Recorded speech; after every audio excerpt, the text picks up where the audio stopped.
Bonjour, j'espère que vous allez bien et que vous survivez à votre confinement.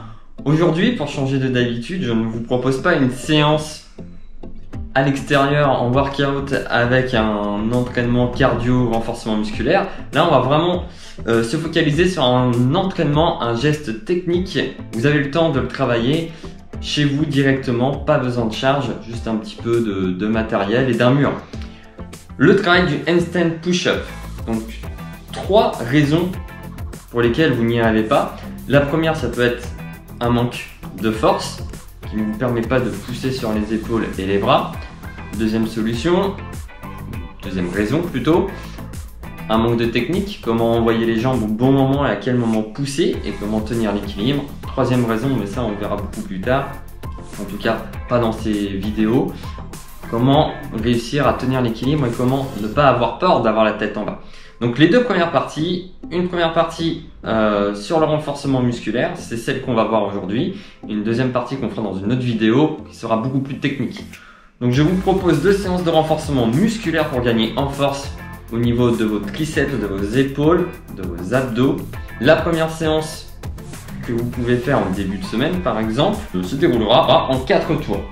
4 tours, vous commencerez par le premier exercice qui est à partir d'une box, faire des handstand push-up ou d'une box ou d'une chaise. Vous posez vos genoux dessus, vous amenez la tête devant vos mains et vous ramenez la tête dans vos épaules. D'accord? N'écartez pas trop loin les mains de la chaise, gardez-les assez proches.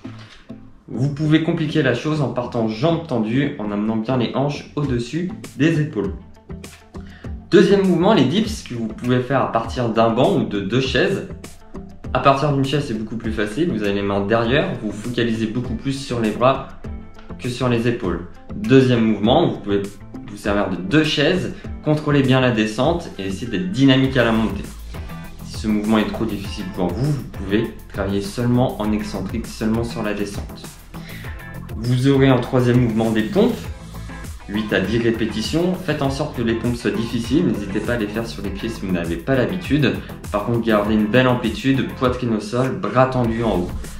Enfin, quatrième et dernier mouvement, vous pouvez le faire pendant 1 minute, le commando, le gainage commando, où vous allez travailler votre gainage tout en renforçant vos triceps. Ça c'est pour le premier jour. Deuxième jour, un peu plus loin dans la semaine, un EMOM de 12 minutes, vous aurez 3 mouvements différents et le quatrième mouvement sera 1 minute de pause, ce qui vous donne 3 tours.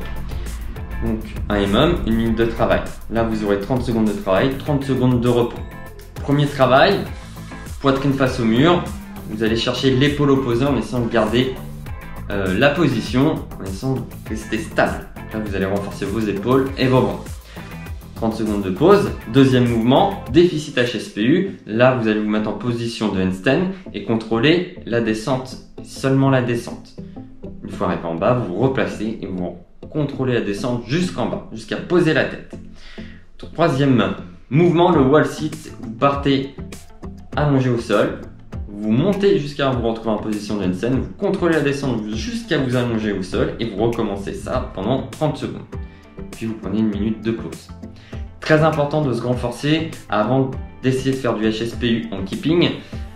Apprenez à bien vous renforcer pour contrôler la descente et pas écraser votre tête et vos cervicales au sol. Faites bien attention à ça. Si vous voulez avoir plus d'astuces sur la technique HSPU keeping, je vous laisse voir la partie 2 que je ferai demain. Bon courage à tous!